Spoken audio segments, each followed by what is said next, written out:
Çayın yanında sadəcə 15 dəqiqəyə hazırlayacağınız yumuşaq biskvit resepti deyirəm, yazın.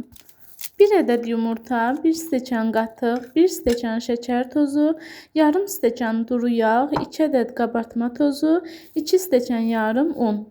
Əvvəlcə yumurta, duru yağ, qatıq və şəkər tozunu, 1 ədəd də qabartma tozunu əlavə edib çırpın və benmari üsulu qaynayan suyun üzərinə alınan kütləni qoyun, köpüklənsin.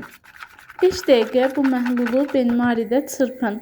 Köpüklənmiş məhlula içərisinə 1 ədəd qabartma tozu əlavə olunmuş un ələyin və ələ yapışmayan yumşaq bir xəmir yoğurun. Xəmiri 30 dəqiqə dinlənməyə qoyun. Soba listinin içərisini yağlayın və alınan xəmiri soba listinə yayın. Üzərinə 1 ədəd yumurtanın sarısını yayın və üzərinə susam əlavə edin. 160 dərəcədə 40 dəqiqə bişməyə qoyun. Sobanı əvvəlcədən isidin. Yumuşaq, çox dadlı bir biskvit alınır və çayın yanında çox gözəl olur. Hazırlayanlara nuş olsun. Kanalıma abunə olmağı və videonu bəyənməyi unutmayın.